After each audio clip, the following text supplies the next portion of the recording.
Você está ouvindo o programa À Luz das Escrituras, série Raciocinando à Luz das Escrituras.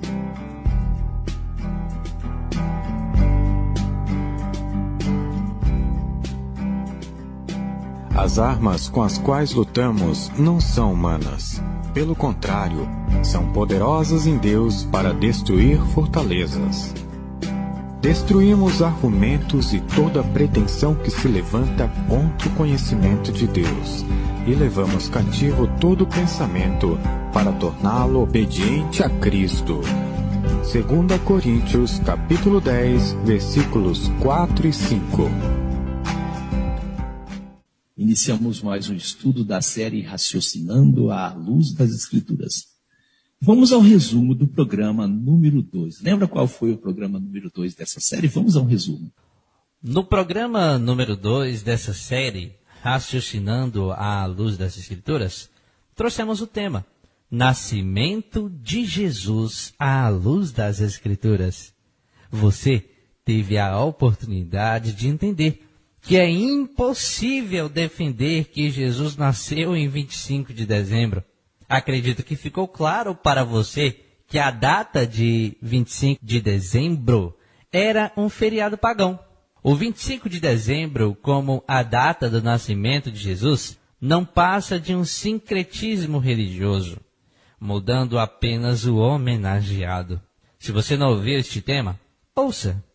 Temos certeza que você vai entender à luz das Escrituras que é impossível Jesus ter nascido dia 25 de dezembro. Tal data está envolta na idolatria do paganismo. Se você não ouviu, como o nosso irmão disse, solicite o áudio e nós encaminharemos a você. Nosso tema hoje, a verdade nos santifica. Jesus, orando ao Pai por seus seguidores, disse: santifica-os na tua verdade.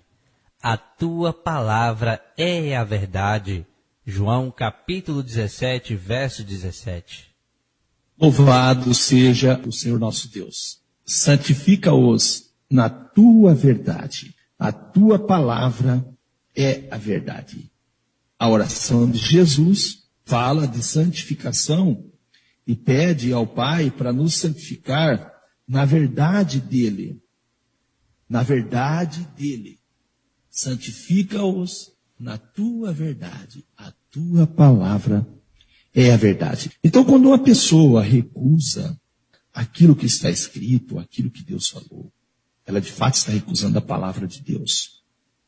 Ela está recusando a palavra de Deus. Nos versos 18 e 19, Jesus ainda diz: assim como tu me enviaste ao mundo, também eu os enviei ao mundo. Nós somos santificados pela verdade de Deus, enviados ao mundo. Jesus ainda diz assim: e por eles me santifico a mim mesmo, para que também eles sejam santificados na verdade. Santificados na verdade. Esse tema que nós vamos trazer hoje, com certeza, é um tema muito importante para a nossa fé. Queremos aqui frisar ainda um texto que está em Marcos 7, versos 6 ao 9, onde Jesus citou o que Deus disse por boca do profeta Isaías. Este povo, Deus diz, honra-me com os lábios, mas o seu coração está longe de mim. Em vão, porém, me honram, ensinando doutrinas que são mandamentos de homens. Porque deixando o mandamento de Deus, retendes a tradição dos homens. E dizia-lhes, bem invalidais, verso 9, o mandamento de Deus para guardardes a vossa tradição. Muito forte esse texto. Honram com os lábios, ensinando doutrinas que são mandamentos de homens. Porque deixando o mandamento de Deus, as pessoas se agarram à tradição dos homens.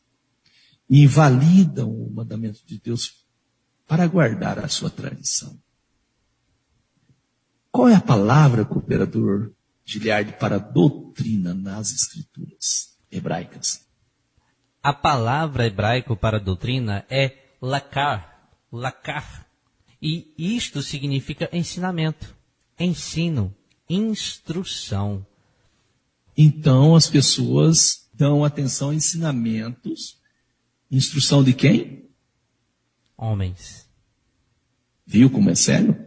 Dão atenção a ensinamentos, instrução de homens. E assim são santificados na verdade de Deus? Não. Viu como é sério? Para ficar mais claro, querido ouvinte, o dicionário português define doutrina como um conjunto de princípios que servem de base a um sistema, que pode ser literário, filosófico, político e religioso. Nós tiramos isso de significados.com.br/doutrina. Então cabe uma pergunta aqui ainda. Qual é o princípio de doutrina que você segue? Qual é o conjunto? De quem é? Tem o assim diz o Senhor? Ou tem a autoridade dos homens, a autoridade da igreja? Esse conjunto de princípios que você crê tem a condição de santificar você? Santificar é separar você, tornar você um homem, uma mulher de Deus. Tem? Essa é a pergunta que eu faço. Tem? O significado de tradição. Tradição. Costume transmitido de geração a geração, ou aquilo que se faz por hábito, costume, herança cultural, legado passado de uma geração para outra, transmissão oral de doutrinas, de lendas, de costumes, etc., durante longo espaço de tempo, de geração para geração. Dicio.com.br/tradição. Teve noção aí o que é tradição? Eu creio que sim, né? É um costume transmitido de uma geração a outra. É aquilo que a pessoa faz por hábito. Ele não está preocupado se é a palavra de Deus, como está escrito, santifica-os na tua verdade. Ele está acostumado. E não está nem esquentando muito a cabeça com isso. Isso é uma tradição. Eu acredito ser de suma importância esse tema que nós estamos trazendo.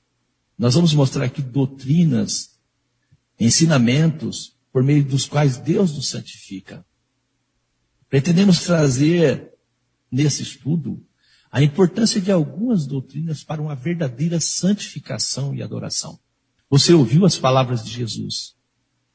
Jesus repetiu o que Deus disse por boca do profeta Isaías ali, onde Deus diz: esse povo honram-me com os lábios, me honram com os lábios. Porque ensinam doutrinas que são mandamentos de homens. Doutrinas que são mandamentos de homens. Olha o que Jesus disse aos samaritanos. Vocês, samaritanos, adoram o que não conhecem. Nós adoramos o que conhecemos, pois a salvação vem dos judeus.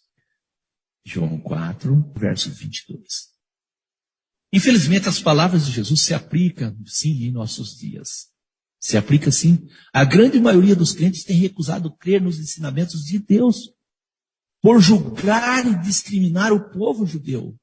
E muitos crentes nem sabem que Jesus é um judeu. Eu sei que pessoas que estão ouvindo agora estão assustadas com o imperador Giliardi. Não sabem que Jesus é um judeu. Verdade. Eu digo ainda mais, infelizmente a base doutrinária dominante no meio da cristandade é de origem católica e protestante. Lembra? Doutrina, conjuntos, princípios. Esse conjunto, a origem dele é católica e protestante. E os católicos e protestantes nutriam um ódio ao povo judeu.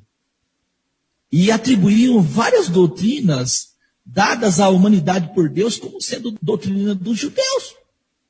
Ah, eu não faço isso na minha igreja porque isso é dos judeus, isso é dos judeus, isso é do Velho Testamento, isso é dos judeus, isso é do Velho Testamento.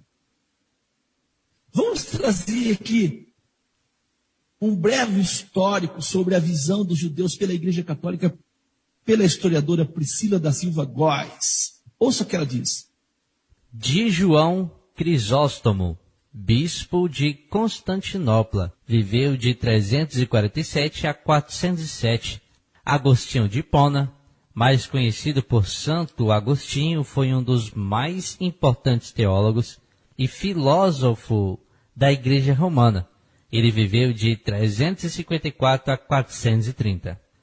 De João Crisóstomo a Constantinopla, a Paulo Orósio, de Isidoro de Servilha a Julião de Toledo. A literatura eclesiástica medieval consolida a essência filosófica e existencial dos valores e comportamentos do Ocidente. Valores esses presentes até os dias atuais. Como eixo central de tais valores, elabora-se o que denominamos de desjudaização de Jesus, interpretado então como ser divino, e ahistórico. Desjudaização de Jesus, repito eu, interpretado então como ser divino e ahistórico, ou seja, não conforme a história. O Jesus construído pelos pais da igreja antiga e medieval seria, sobretudo, um não-judeu, avesso, ou seja, contrário ao universo sociocultural judaico e ortodoxo da Judéia do século I, onde, sabidamente, recebeu toda a sua herança religiosa.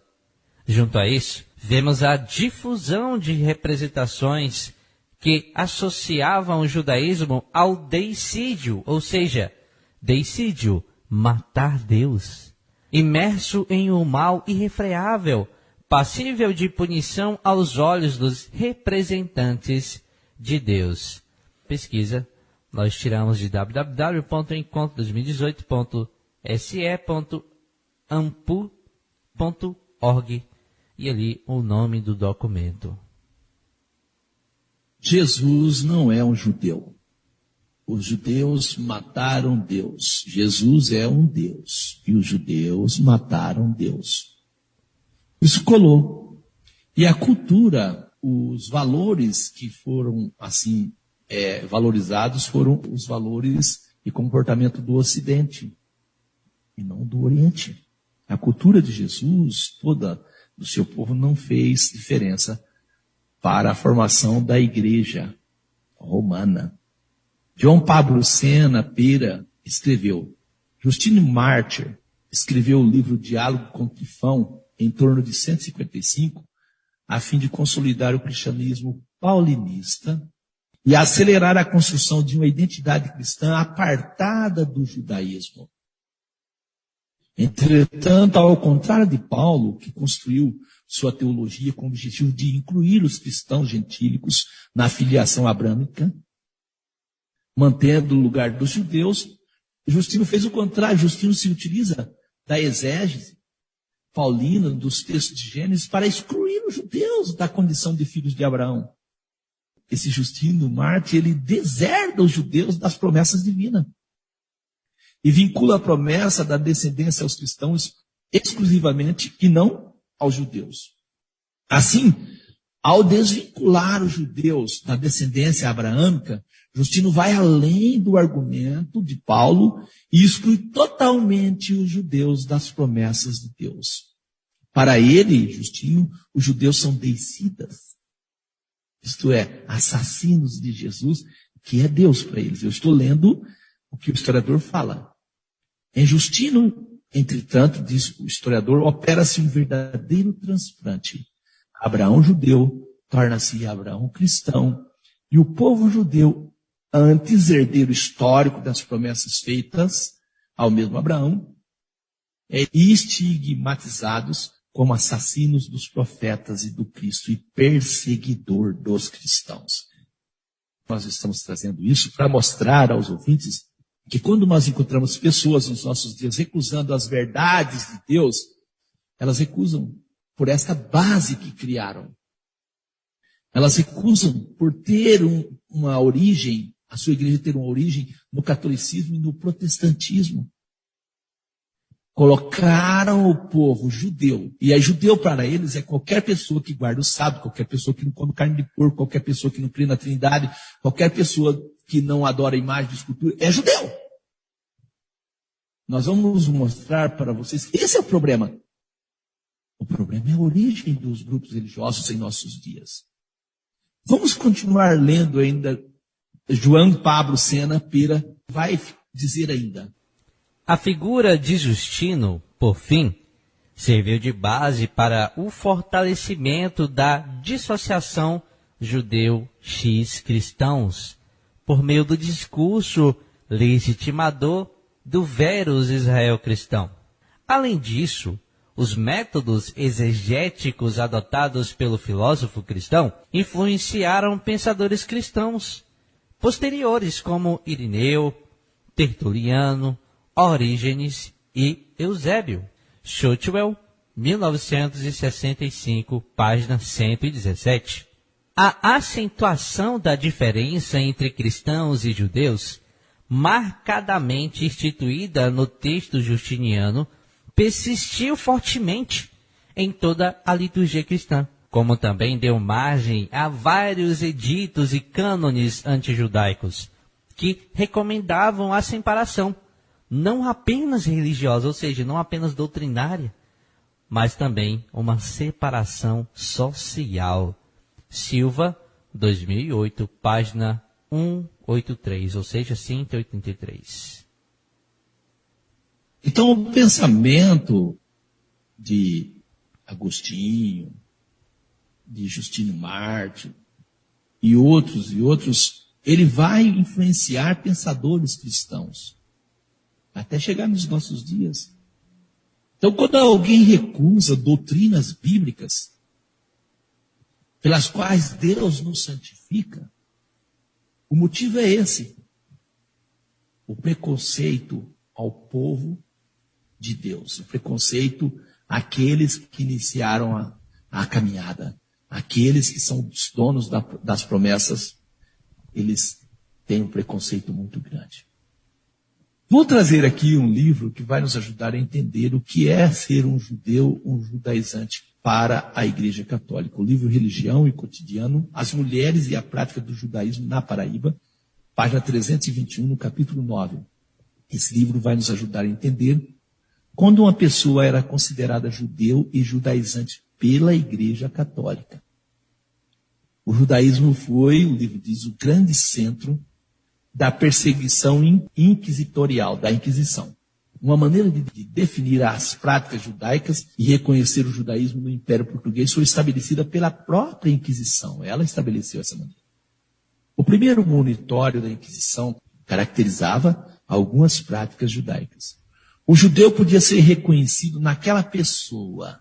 Olha, o judeu podia ser reconhecido naquela pessoa que guardasse de alguma maneira o sábado, que não trabalhasse nem realizasse atividade nesse dia. Então, bastasse uma pessoa não estar trabalhando nesse dia, o pessoal da Inquisição e a Igreja Católica ficar de olho, é um judeu. O judeu podia ser reconhecido naquela pessoa que degolava de modo especial os animais que viriam a comer. Eles não destroncavam, eles sangravam. O judeu podia ser reconhecido naquela pessoa que não comiam toucinho, lebre, coelho, aves afogadas, polvo, arraias, e não comia pescado sem escamas. Para os inquisidores, para a Igreja Católica, aí estava um judeu. As verdades bíblicas rotuladas, né, como se fosse de nacionalidade judaica, né, pastor? Felizmente. Verdades que santificam. Nós vamos mostrar isso para você. Não é à toa que Satanás ataca estas verdades. Não é à toa. Chegou a ponto, o compilador Giliard de ouvintes do Papa Gregório I, em 602, apelidar de anticristo os judaizantes, os que guardavam o sábado e praticavam as doutrinas que nós sabemos que não é dos judeus, mas existia antes de existir a nação judaica. Ele dizia que eles eram anticristo. Vamos com a história. A história prova que o antissemitismo existente ainda hoje nos nossos dias de forma encoberta e a recusa em acatar doutrinas e ensinamentos bíblicos, a história prova, é resultado da ruptura causada pela apostasia que deu origem ao catolicismo. É isso mesmo, deu origem ao catolicismo, do qual Lutero fez parte como padre. Vamos ler alguns documentos. A doutora Ingrid Schwarzer disse: na teologia e na vida da Igreja, enfrentamos o desafio de repensar as doutrinas teológicas centrais da Reforma e de não cair em estereótipos antijudaicos depreciativos. Isso diz, particularmente, respeito às distinções: lei e evangelho, promessa e realização, fé e obras, e antiga e nova aliança. A doutora Ingrid Schwarzer ainda disse: não é possível traçar simples linhas de continuidade. No entanto, nos séculos XIX e XX, Lutero foi fonte de antijudaísmo teológico e eclesial, bem como de antissemitismo político. A doutora ainda diz: reconhecemos a necessidade de lidar de forma crítica com a herança da Reforma, ao interpretar as Escrituras, em particular o Antigo Testamento. E esse documento foi tirado www.luteranos.com.br/ o nome do documento, né? Muito triste, mas aqui é uma alemã falando, uma conterrânea de Lutero.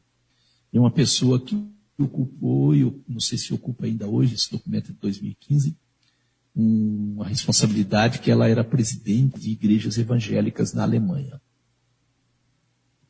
Reconhecemos a necessidade de lidar de forma crítica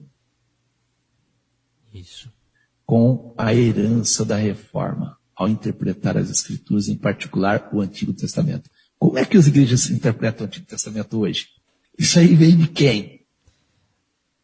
É que a doutora está falando, até hoje, quando pregamos certas doutrinas, ensinamentos, logo as pessoas dizem: isso era para os judeus. Isso.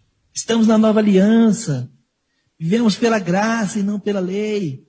Vivemos pela fé. Jesus aboliu a lei. Aí a doutora diz: na teologia e na vida da igreja enfrentamos o desafio de repensar as doutrinas teológicas centrais da Reforma. Ela fala isso. E isso diz particularmente, ela diz a respeito às distinções lei e evangelho, promessa e realização, fé e obra, antiga e nova aliança. Os crentes fazem uma bagunça com isso. O problema maior do convívio dos judeus, e aí aqui nós vamos frisar sempre, não é dos judeus, você percebe, é daqueles que guardam os ensinamentos que santificam, daqueles que guardam os ensinamentos, as verdades de Deus. Todos os nossos irmãos tiveram dificuldades. Não era judeu aqui que recusava Jesus só, não. Eles têm até aquele negócio, que eram os judeus, aqueles que não acreditavam em Jesus. Como nós já mostramos, não era. Era pessoas que guardavam o sábado, pessoas que não acreditavam na Trindade, pessoas que não comiam coisas que não era comida, pessoas que não acertavam a adoração às imagens, eram pessoas que não comiam sangue. Eles tiveram dificuldade de conviver. O problema maior do convívio dos judeus com os gentios deu-se com os cristãos europeus, pois a nova fé, o catolicismo, que tomara conta do Império Romano decadente e que depois converteu os bárbaros germanos recém-chegados, odiava os judeus por terem repudiado Jesus Cristo. Não, qualquer um que pregasse tal doutrina já era judeu, isso aí recusou Cristo. Deixa ele para lá, deixa ele para lá. Nós estamos lendo documentos aqui, www.terra.com.br, Notícia, Educação, História, Judeu e Cristão na época medieval. A historiadora Priscila da Silva Góes diz ainda: a nova fé que tomará conta do Império Romano. Lembra? Nós sabemos que logo nos primeiros séculos do início da Igreja de Deus, Corpo de Cristo, surge a Igreja Romana nos primeiros séculos, a qual intensificou a divisão dos cristãos em dois blocos identitários dominantes, a saber, o judeu cristão e o cristão gentílico. A Igreja de Deus, ela é formada de judeu, cristãos, judeus que acreditaram em Cristo. O irmão Paulo era um judeu, o irmão Pedro era um judeu, todos eles eram judeus e obedientes às verdades que santifica.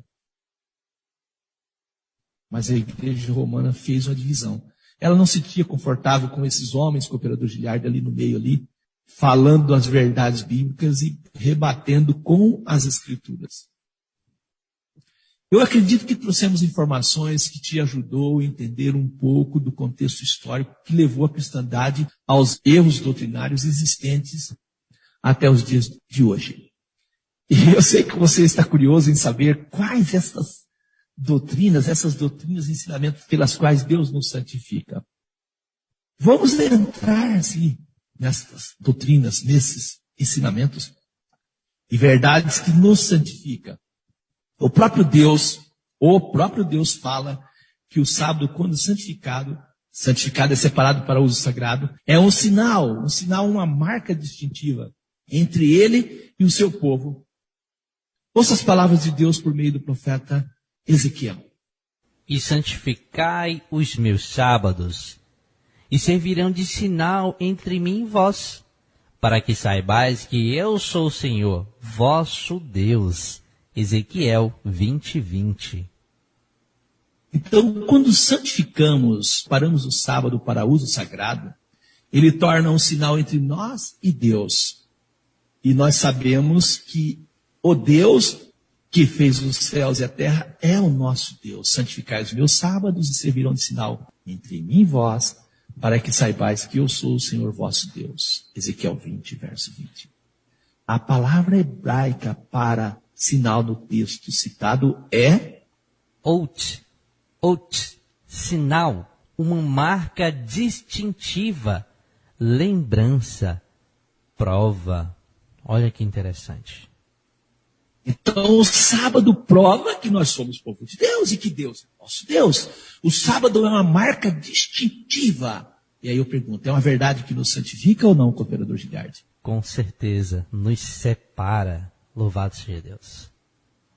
E lembrando, a palavra distintiva é o feminino de distintivo e significa que distingue, sinal é algo que distingue, que mostra a diferença, que assinala cada indivíduo ou um objeto.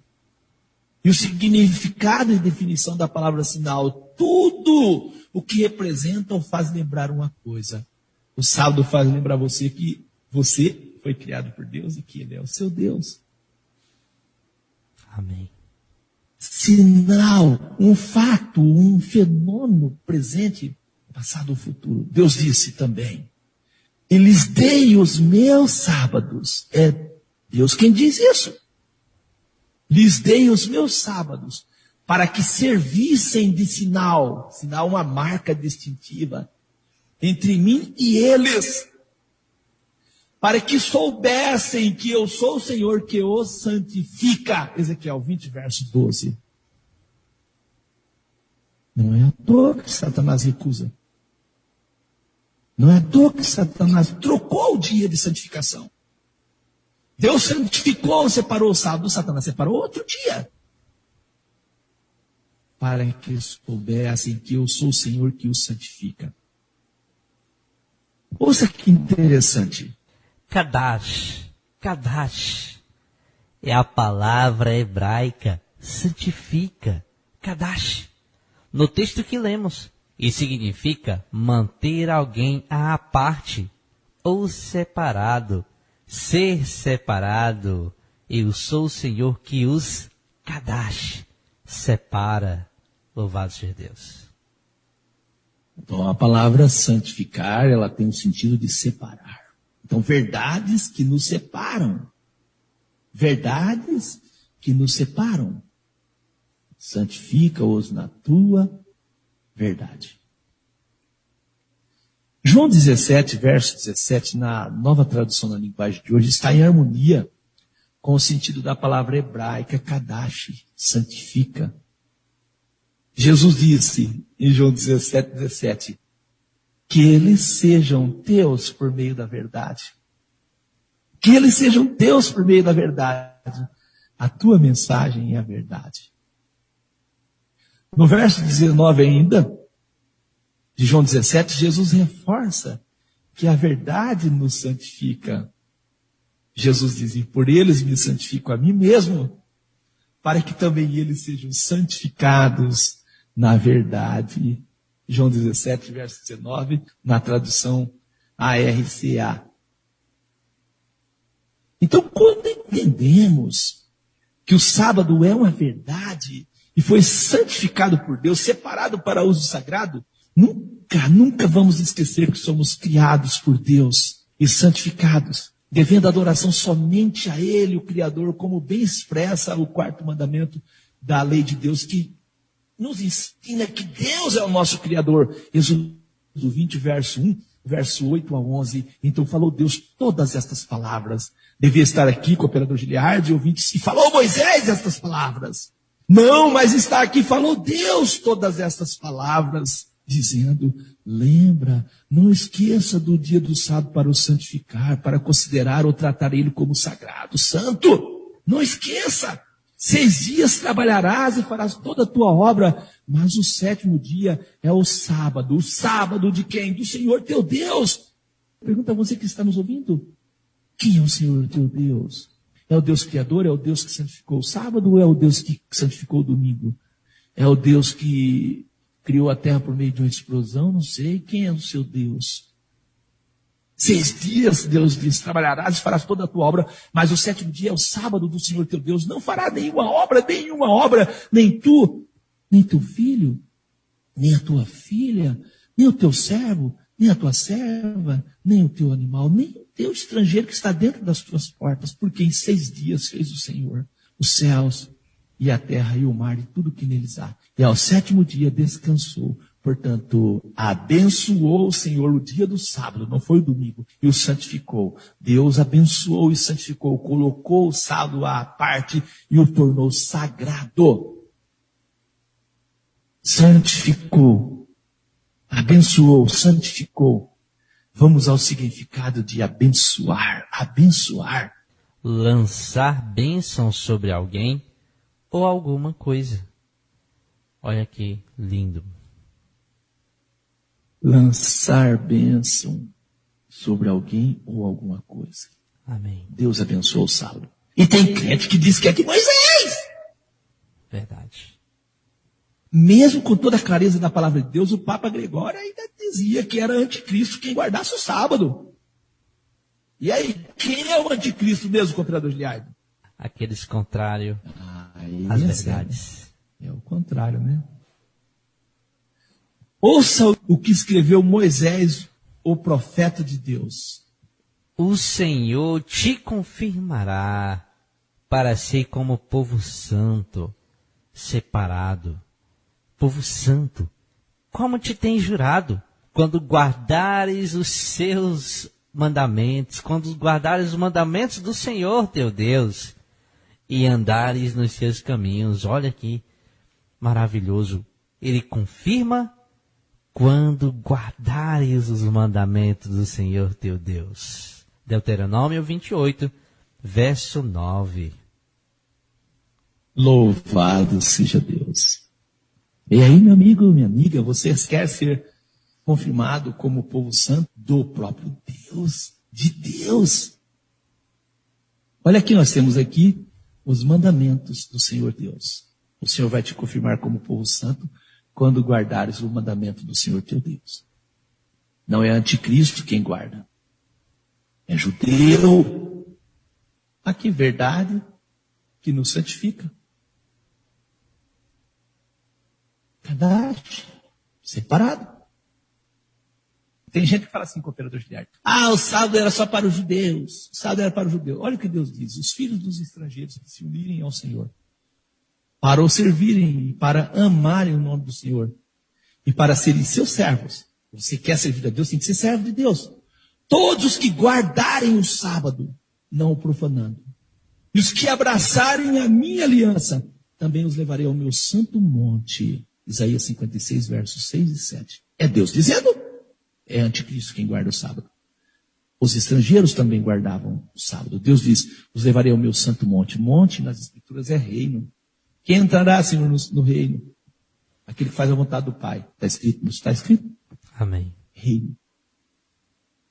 Por tudo que vimos até o momento, eu acredito que está claro que a guarda dos mandamentos, guardar o sábado, separar um dia consagrado como Deus separou, para ser usado para fins sagrados, é um sinal entre ele e o seu povo, a guarda do sábado, a guarda dos mandamentos.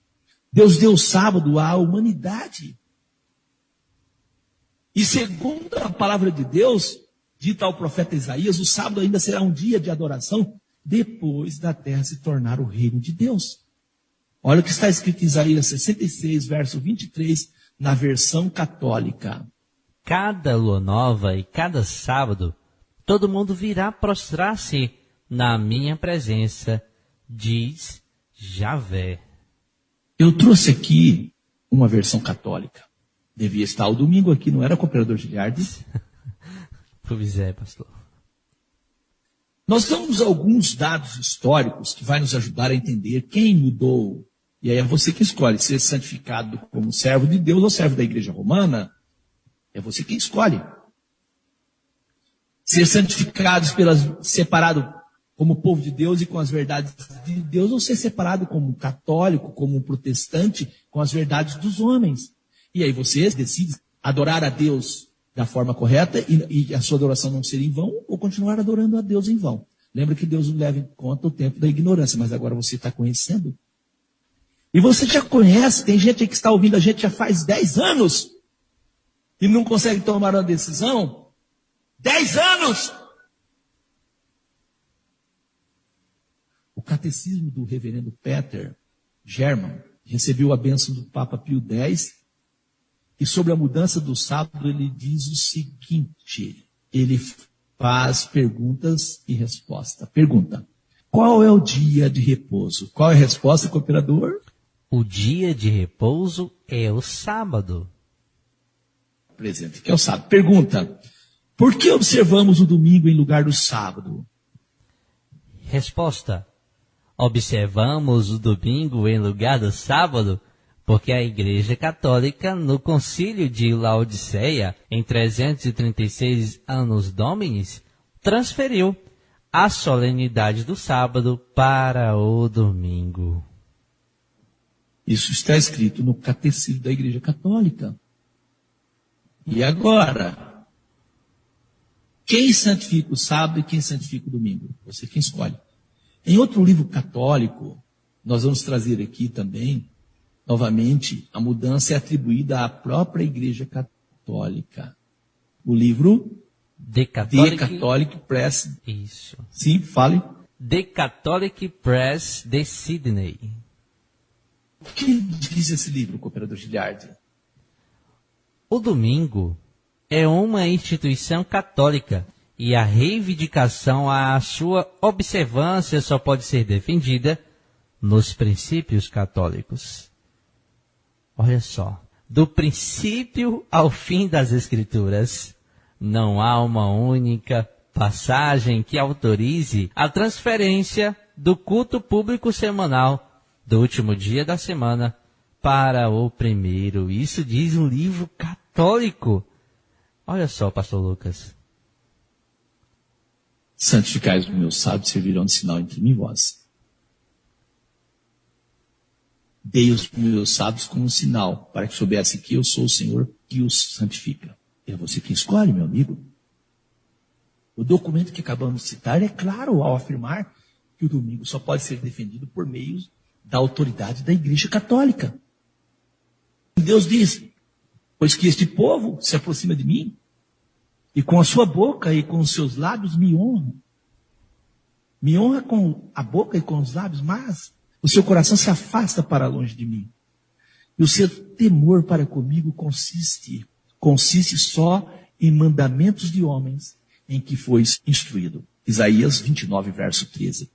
E aí, meu amigo, as doutrinas que você crê consiste só em mandamentos de homens? Ou ela está na verdade que te santifica, a verdade de Deus? E é interessante citar de novo, né, cooperador Giliardi, Marcos 7, versos 6 ao 9. Essas mesmas palavras de Deus registradas pelo profeta Isaías. Este povo, Deus diz, honra-me com os lábios, mas o seu coração está longe de mim. Em vão, porém, me honram, ensinando doutrinas que são mandamentos de homens. Nós acabamos de ler um documento que diz, não há como ver na Escritura uma maneira de provar a troca do sétimo dia para o primeiro. E a Bíblia diz, em vão, porém, me honram, ensinando doutrinas que são mandamentos de homens. Porque deixando o mandamento de Deus, retendes a tradição dos homens. E dizia-lhes, bem invalidais, friso eu, bem invalidais o mandamento de Deus, para guardardes a vossa tradição, ou a vossa autoridade, ou a palavra de vocês. Podemos aqui definir também da forma que eles disseram. Eu vou trazer o que foi escrito por Vicente Ryan na sua obra O Domingo. Só uma observação, esse livro é católico e é recente e fala da história, espiritualidade e celebração do domingo. Olha o que diz esse livro. Domingo, à primeira vista, dia, dei, sol. Então, domingo quer dizer o quê? Dia do sol. É o livro que está falando. O nome inglês do domingo não parece ter significado cristão. De fato, a palavra inglesa é de origem pagã, uma lembrança do culto ao sol no mundo antigo. Entre os romanos, esse era o dia solis, o dia consagrado ao Deus Sol. Somos nós que estamos falando isso, cooperador? Não. Numa outra obra intitulada Doutrina Católica, vemos o domingo inserido como sendo o terceiro mandamento da lei de Deus. Dizendo assim, guardai os domingos e festas. E é interessante que o texto usado como base é o mesmo texto de Êxodo 20, onde o sábado aparece como mandamento. A fonte é o padre Luiz G. da Silveira, de Elbox, Doutrina Católica, 12ª edição, São Paulo, edições Loyola, 1992, página 53. Não somos nós que estamos falando aqui, não. Quem está dizendo que o domingo entrou aqui como terceiro mandamento é um padre, não sou eu. É isso. Muitos crentes ou cooperadores de Giliard nem sabem que o sábado é um dos 10 mandamentos. E se você tem dúvida do que estamos falando, é só abrir no Catecismo da Igreja Católica nos 10 mandamentos e conferir. Você vai ficar surpreso ao descobrir que os 10 mandamentos do Catecismo da Igreja Católica são diferentes das Bíblias de versão católica. Para despertar você a pesquisar, eu vou citar. O primeiro mandamento foi mudado no Catecismo Católico. O segundo mandamento, não farás imagem de escultura e não ajoelhe diante delas, foi excluído mesmo. O quarto mandamento foi colocado como terceiro e diz, guardai domingos e festas. Eu disse que excluir o segundo mandamento que fala das imagens. Porém, para ficar com o número de 10 mandamentos, dividir o 10º em 2 mandamentos. Você lembra o que nós lemos em Deuteronômio? Deus diz, guarde os mandamentos e eu confirmarei você como meu povo. E aí eu digo aqui, guarde o mandamento da Igreja Católica e confirma você como povo. E aí você, quem decide. Ouça o que Jesus falou a respeito da adoração a Deus. João 4, verso 23. Mas a hora vem, e agora é, em que os verdadeiros adoradores, adorarão o Pai em espírito e em verdade. Porque o Pai procura a tais que assim o adorem. Louvado seja Deus.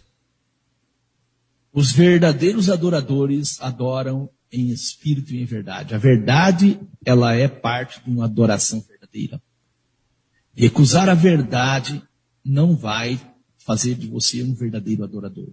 Nesse sentido, Jesus disse, santifica-os, santifica-os. Está vendo? Santifica-os na tua verdade. Na tua verdade. A tua palavra é a verdade. João 17:17. Mais documentos para despertar você. Olha que interessante. Em resposta a um boletim escrito por um protestante, esse protestante atacava as doutrinas católicas. O padre Júlio Maria, ele acaba sendo bastante feliz quando ele refuta a questão do dia de guarda. Porque os protestantes guardam o domingo e não o sábado. E vai atacar a Igreja Católica. O boletim protestante diz o seguinte, guardamos o domingo. Aí o padre pergunta com o operador Giliardi, mas como é isso, caro protestante? Isso é romano. E o padre ainda fala para ele assim, mostre-me aonde está na Bíblia o preceito de guardar o domingo. Mostre-me. E o padre diz, aqui o sabatista tem razão contra as outras seitas. Que terrível, né? Terrível. O padre ainda afirma, o sábado é o dia do Senhor. Êxodo 20, verso 10. Santificai os meus sábados, está escrito também. Também Jeremias 17, 22. Guardai os meus sábados, diz o Senhor, Êxodo 31, 14. O padre cita várias citações. Além disso, o padre cita ainda João 9, 16, onde diz, esse homem não é de Deus, pois não guarda o sábado. O padre continua. Eis o que é bem claro e positivo. Em parte nenhuma figura o domingo como o dia do Senhor. Como é que um protestante zeloso, cioso de observar todos os preceitos da Bíblia, desobedece tão formalmente? Olha, caro amigo, diz o padre, isso me faz duvidar do seu protestantismo. Aí o padre diz, nós católicos romanos guardamos o domingo em lembrança da ressurreição de Cristo e por ordem do chefe da nossa igreja, que preceitua tal ordem do sábado ser do Antigo Testamento e não obrigar mais o Novo Testamento. O amigo está se afastando do protestantismo e virando católico? Meus parabéns. Fonte, Padre Júlio Maria, Ataques Protestantes às Verdades Católicas, 4ª edição, Petrópolis, Rio de Janeiro, editora Vozes. Terrível. Infelizmente, os dois fazem parte da mesma linha de raciocínio. Um povo que honram a Deus com os lábios, mas o coração está longe dele, porque aquele que quer ser separado como povo santo tem que guardar as verdades que santificam, e uma delas é o Santo Sábado do Senhor, que nunca foi trocado ou mudado, permanece até os dias de hoje, pastor Lucas. No dia 16 de outubro de 2002, a revista Veja, na página 11 a 15, publicou uma entrevista com o padre John McCrosley. Esse padre se tornou famoso por converter protestantes nos Estados Unidos. E uma das suas declarações acabou como o título do artigo: a igreja não vai mudar. É interessante que o padre enfatiza o poder da Igreja Católica como legisladora de doutrinas e teses. E o padre diz, quem acredita tem de se entregar totalmente às teses da igreja. E aí? Você quer ser santificado pelas verdades de Deus? Olha, a grande maioria dos crentes não sabem que as mudanças da lei de Deus é resultado da aversão da igreja romana e dos protestantes aos judeus. Como nós já falamos, o primeiro mandamento do Êxodo 20, verso 1 ou 3, então falou Deus todas essas palavras dizendo, não terás outros deuses adiante de mim. Mas a cristandade tem uma trindade, não tem cooperador Giliardi. Dessa forma. Quem obedece os mandamentos de Deus, crê em um único Deus, e aceitava que Deus separou o sábado para uso sagrado, era acusado pela igreja romana e pelos protestantes judaizantes. Ouça o que escreveu um historiador. Robert Rowland, no artigo intitulado Cristãos Novos, Marranos e Judeus no Espelho da Inquisição, página 2. Ele escreve, sem dúvida, muitos cristãos novos conseguiram manter na clandestinidade algum tipo de prática religiosa judaica, clandestinidade. Não há dúvida de que, em alguns casos, a observância de algumas práticas religiosas judaicas se terá mantido até o século XVIII. Mas, em termos gerais, não dispomos de critérios claros e objetivos que permitam determinar quais as confissões e acusações que eram verdadeiras. Pelo contrário, apenas o resultado dos procedimentos inquisitoriais e do preconceito generalizado antijudaico. Então, segundo o historiador, mantinham na clandestinidade, ou seja, às vezes escondido, por causa que a Inquisição era antijudaica, né? Era um procedimento reconhecer que as pessoas que guardavam sábado, que comia comida e não os impróprios para o alimento, eles buscavam como uma pessoa que era judaica. E o historiador deixa claro que não dá para determinar quais as confissões e acusações que eram verdadeiras e quais as que eram, pelo contrário, apenas resultado do procedimento inquisitoriais e do preconceito, ele fala, generalizado antijudaico. Ele está dizendo que nem todos eram judeus, mas havia um preconceito, então alguém que estivesse fazendo uma dessas práticas, pronto, é judeu e pronto, não é não? Dessa forma. No livro Religião e Cotidiano, que nós já falamos, As Mulheres na Prática do Judaísmo na Paraíba, esse livro ele ajuda nós a entendermos o que era ser um judeu. Vou ler. O judeu podia ser reconhecido naquela pessoa que guardasse de alguma maneira o sábado, que não trabalhasse nem realizasse nesse dia alguma atividade.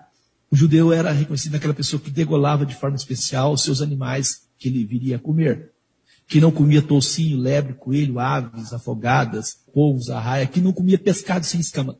Esse era o judeu. Percebeu? Vamos continuar lendo ainda o historiador. Robert Holland, na página 5, fala da quantidade de processos abertos contra pessoas acusadas de judaísmo. Olha só, ele escreve: no Tribunal de Lisboa, cuja jurisdição se estendia ao Brasil e à África Ocidental, as acusações de judaísmo estiveram na origem de 68% de todos os processos entre 1540 e 1629. No Tribunal de Coimbra, correspondiam a 83% dos processos entre 1566 e 1762, e em Évora, entre 1553 e 1688, a proporção era de 84%. Olha só, pastor. Processos abertos contra pessoas acusadas de judaísmo, diz Robert Holland. O que era judaísmo? Guardar o sábado, não comer carne de porco, não comer sangue, não comer peixe sem escamas, não crer na Trindade, não ajoelhar diante das imagens e adorar. Tudo isso era judaísmo. Olha a página 4 ainda, o que afirma nesse documento. Na Espanha, a situação era completamente distinta, com variações significativas entre os tribunais. Apesar da informação de que dispomos sobre a primeira vaga de terror ser muito incompleta, não há dúvida de que as vítimas da Inquisição entre 1480 e 1530 eram quase todas cristãos novos. Cristãos novos, acusados de terem se mantido secretamente fiéis ao judaísmo.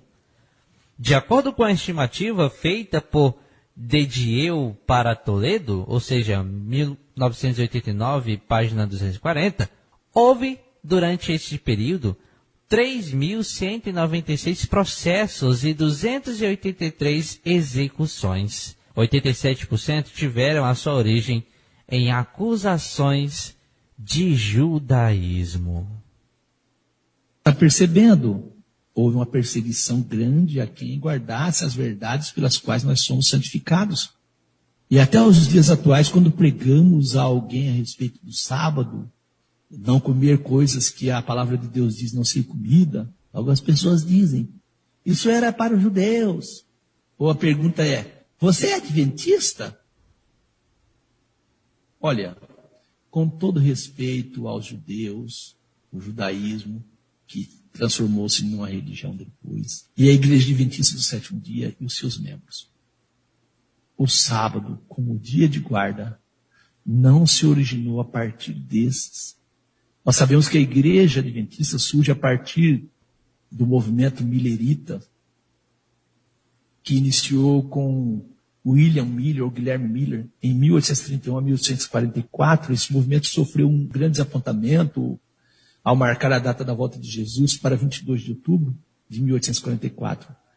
E após o desapontamento, uma pequena parte desse grupo se denominaram adventistas, e assim inicia a igreja adventista. Até então, o termo sétimo dia não fazia parte do nome da igreja adventista, pois esta ainda não tinha conhecimento bíblico a este respeito. O sábado, primeiramente, foi introduzido por Hanschel em 1844 e defendido de forma mais sistemática por Joseph Bates.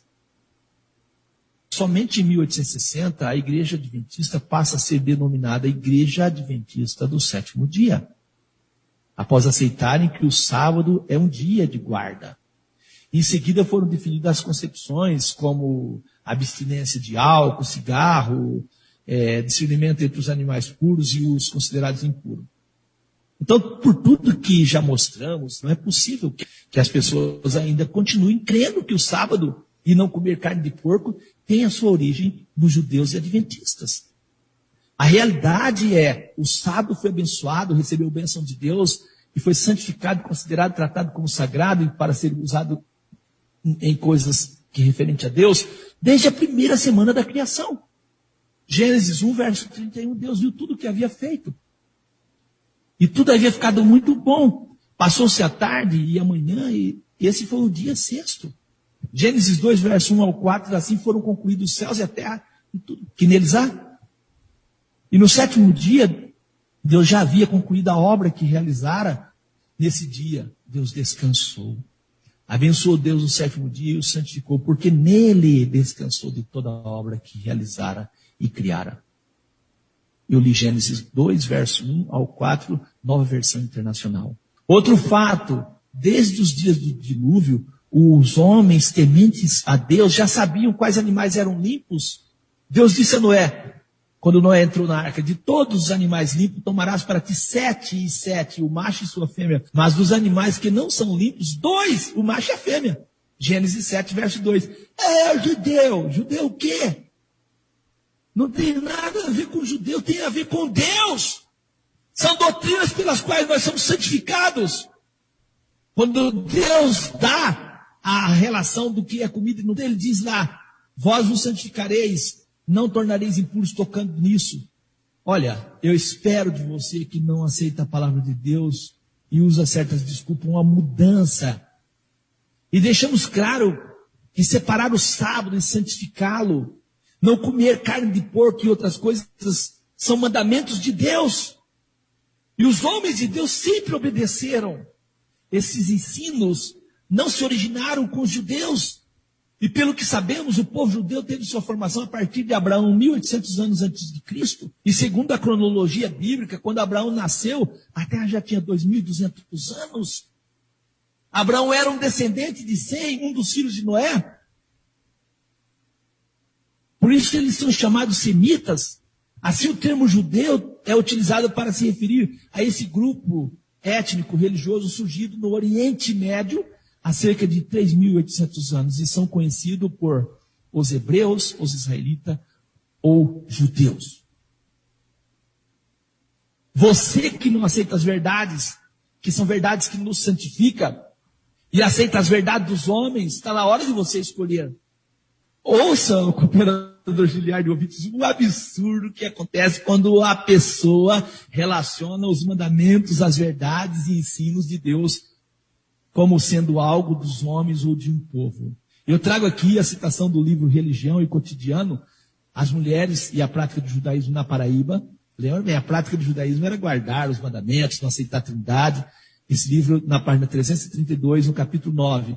Aqui nós temos o testemunho de um padre católico a favor de uma pessoa acusada de santificar o sábado. Essa pessoa estava em um processo inquisitorial e o padre diz que a pessoa acusada era temente a Deus e trabalhava aos sábados, cooperador. Olha o que o padre diz, vamos ao texto. O texto diz assim, em 11 de abril de 1733, testemunhou outro padre, Gonçalo de Gouveia Serpas, o padre que nós citamos. Era o seu vizinho, ele era vizinho de Luzia.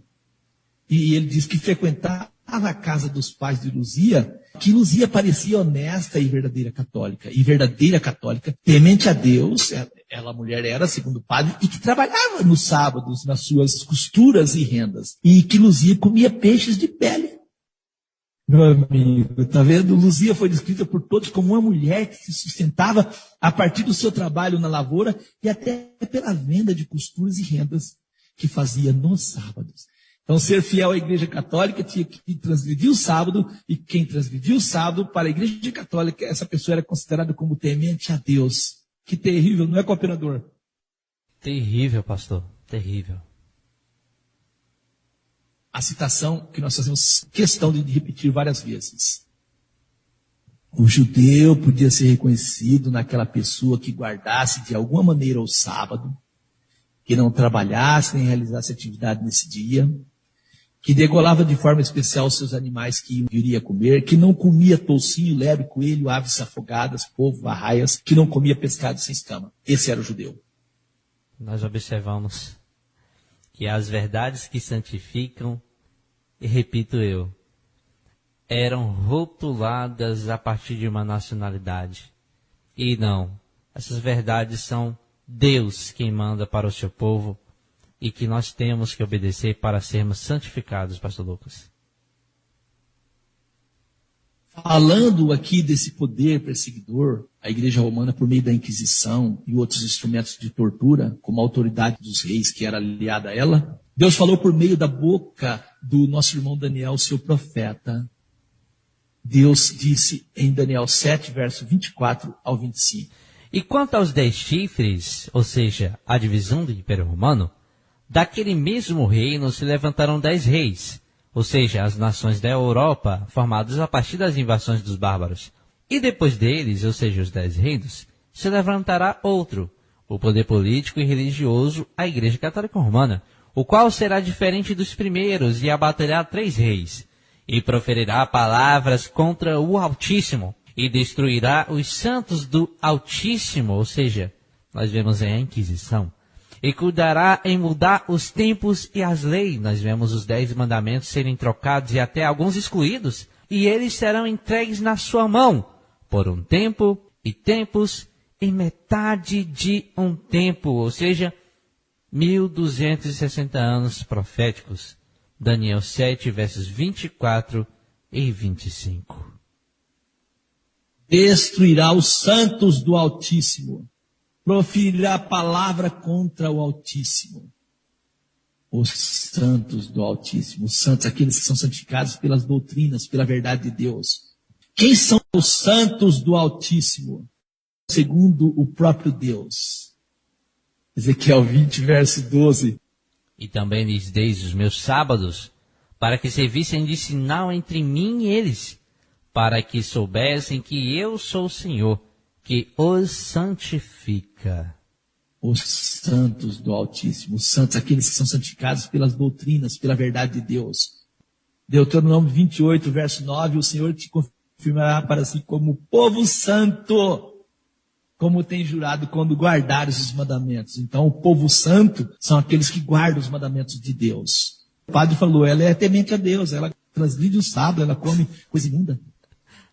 Meu Deus. O anjo de Deus também confirma essa verdade a respeito de quem são os santos. Apocalipse 14, verso 12, confirma. Aqui está a paciência dos santos. Aqui estão os que guardam os mandamentos de Deus e a fé em Jesus. Amém? Amém. Os santos são aqueles que guardam os mandamentos de Deus e têm fé em Jesus. Também nós temos um outro texto em Levíticos 11, versos 44, 46 e 47. Esse texto é interessante. Porque eu sou o Senhor vosso Deus. Portanto, vós vos santificareis e sereis santos, porque eu sou santo. E não vos contaminareis com nenhum réptil que se arrasta sobre a terra. Esta é a lei dos animais e das aves e de toda criatura vivente que se move nas águas, e de toda criatura que se arrasta sobre a terra, para fazer diferença entre o imundo e o limpo, e entre animais que se podem comer e os animais que não se podem comer. E ainda dizem pessoas, é dos judeus. Aí vem Deus e diz: para seres santos como eu sou santo. Essa é uma verdade que nos santifica? Amém. Você percebe que a igreja romana vai perseguir os santos do Altíssimo, justamente aqueles que obedecem às verdades que santifica, que separa o povo como povo de Deus. Nós estamos trazendo uma linha de raciocínio para você que já ouviu, que vem ouvindo a respeito da verdade que te santifica, mas não tem coragem de tomar decisão. Para você tomar uma decisão. Podíamos estar aqui falando do sábado, falando diretamente como sempre falamos, mas procuramos a direção de Deus para trazer para você algo mais profundo, para ver se você acorda. São verdades que nos santificam. Percebeu que a Igreja Católica e outras insistem em abolir, excluir ou mudar justamente esses ensinos, verdades, que segundo o próprio Deus, por meio de sua palavra, deixa claro que são ensinos que nos santificam, separa-nos como povo dele. Percebeu? Nesse sentido, eu acho importante trazer aqui outro mandamento da lei de Deus, que a grande parte da cristandade não aceita como está escrito. Se trata do primeiro mandamento, o qual traz a seguinte redação. Então Deus pronunciou todas estas palavras: não tenham outros deuses diante de mim. Bíblia de versão católica. Êxodo 20, verso 1 e o 3. Martinho Lutero dizia em 1543, em seu livreto intitulado Dos Judeus e Suas Mentiras, página 30. Ele escreveu um livro para bater nos judeus, mas não era no judeu, era em todo mundo que guardasse o sábado, que não aceitasse a doutrina da Trindade, que não comia coisa imunda. Para ele era tudo judeu. Depois de uma série de ataques aos judeus e às crenças as quais ele, Lutero, denominava como sendo dos judeus, ele criticou os judeus por não crer na Santíssima Trindade. Vamos a alguns dados. Em 325, no Concílio de Nicéia, a guarda do sábado como dia santificado por Deus foi objeto de grande debate. Porém, o concílio votou a favor da guarda do domingo, seguindo o costume pagão e o decreto de Constantino. Interessante que esse concílio foi convocado e supervisionado pelo próprio imperador Constantino. Já em 364, no concílio de Laodiceia, o cânon 29 inclui: os cristãos não deveriam ter práticas judaizantes e, como tal, não deviam estar ociosos, mas deveriam trabalhar aos sábados. Era um mandamento para os cristãos trabalhar no sábado com o imperador Giliardo. Que coisa. E Roma, em 386, proibiu todo tipo de transação, de negócio aos domingos. Gregório I, em 540 a 604, trovejou contra a existência dos observadores do sábado. Gregório I, ele diz assim: Gregório I, bispo pela graça de Deus, aos seus amados filhos, os cidadãos de Roma, ele diz assim: chegou ao meu conhecimento que certos homens de índole perversa têm disseminado entre vós coisas depravadas, contrárias à santa fé. Pois proíbe que se faça qualquer trabalho no sábado. Como chamareis, senão, pregadores do anticristo? Então havia mandamento da Igreja Católica para trabalhar no sábado, enquanto havia mandamento da parte de Deus para não trabalhar no sábado. E o Papa diz que esses são anticristo. Então, para ele, para o Gregório, todos aqueles que praticassem alguma doutrina, como essas que nós estamos colocando, doutrinas as quais não santificam, era considerado judaizante e anticristo. Em 1069, a princesa Margarida, que se tornou a mulher do rei da Escócia, impôs aos cristãos escoceses a abolição do sábado como dia santificado e a proibição de trabalhos ao domingo. Após a sua morte, ela ganhou um prêmio da Igreja Católica, o imperador foi beatificada como santa da Igreja Católica. Olha, guardar o sábado, não comer aquilo que Deus diz que não é comida, não acreditar na Trindade, não louvar a santidade, os santos e as imagens da Igreja Católica, era ser um judeu. Era ser um judeu. E a Igreja Católica, por meio do Papa Gregório I, apelidava esses de anticristo. Olha, quem é o anticristo? Ouça o que Deus diz a respeito do sábado. Ouça. 5 vezes as Escrituras dizem sábado do Senhor. 4 vezes está escrito: guardareis o sábado. 8 vezes é dito, sábado de descanso. 15 vezes Deus diz, meus sábados. 2 vezes Deus diz, o meu santo sábado. 3 vezes, santo sábado. 6 vezes Deus diz para não profanar o sábado. 2 vezes diz que Deus abençoou o sábado. 6 vezes Deus diz, santificar os meus sábados. 5 vezes, sábado de descanso. 13 vezes é dito que o 7º dia é o sábado. 7 vezes Deus fala da profanação do sábado. 2 vezes Deus diz para não esquecermos do sábado, para o santificar. E aí vem o padre e diz, ela é fiel, ela é temente a Deus, ela é transgressora do sábado. Ela trabalha no sábado. Vamos finalizar com 2 textos que estão no livro do Apocalipse. Apocalipse 12, verso 17.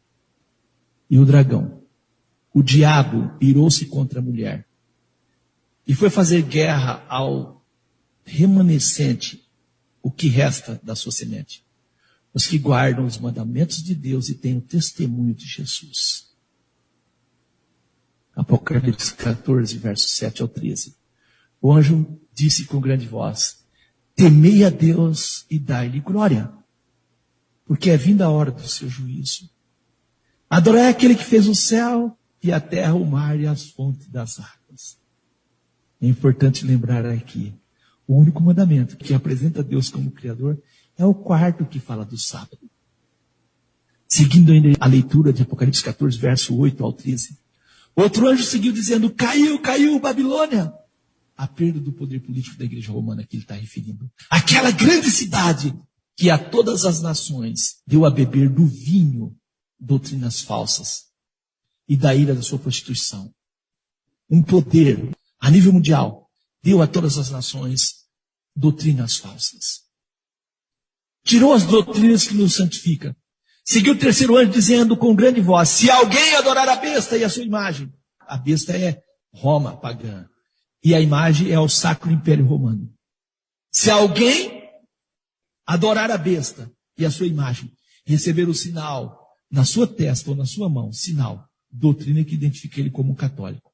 Também esse beberá do vinho da ira de Deus, que se deitou não misturado no cálice da sua ira, e será atormentado com fogo e enxofre diante dos santos anjos e diante do Cordeiro. E a fumaça do seu tormento sobe para todos sempre, e não tem repouso nem de dia e de noite, os que adoram a besta e a sua imagem, e aquele que receber o sinal do seu nome. Aqui está a paciência dos santos, aqueles que aceitam as verdades e ensinamentos e doutrinas da parte de Deus. Aqui está a paciência dos santos, aqui estão os que guardam os mandamentos de Deus e a fé em Jesus. E ouvi outra voz do céu que dizia, escreve, bem-aventurados os mortos, que desde agora morrem no Senhor. Sim, diz o Espírito, para que descansem dos seus trabalhos e as suas obras o seguem. O texto coloca aqui o tempo de perseguição. O texto coloca pessoas sendo fiéis a doutrinas de homens e recusando doutrinas que os santificam. E coloca o castigo às coisas que caíram sobre eles. E cabe você, meu amigo, minha amiga, decidir o que você quer seguir. Que Deus tenha misericórdia de nós e nos abençoe. É verdades que nos santifica, que nos separa, que nos identifica, que é um sinal que mostra que nós somos povo seu, povo separado, confirmando que temos um Deus, o Deus verdadeiro. Olha, querido ouvinte, eu raciocinei bastante. E você, também raciocinou? Programa à luz das Escrituras, série Raciocinando à luz das Escrituras. Quero agradecer a todos pela alegria da audiência, por ter estado conosco durante esse tempo todo. Um abraço a todos. Deus de infinita bondade e misericórdia, como o Senhor próprio diz que vela por tua palavra, nós temos certeza que sim. Nós sabemos que o Senhor tem cuidado da palavra do Senhor E a vontade do Senhor tem chegado ao conhecimento das pessoas. Porém, muitas pessoas ainda estão embaraçadas com ensinamentos de homens. E Satanás sabe que sem a santificação ninguém verá o Senhor. Por isso o inimigo lutou, como as profecias apresentam, para destruir o teu povo.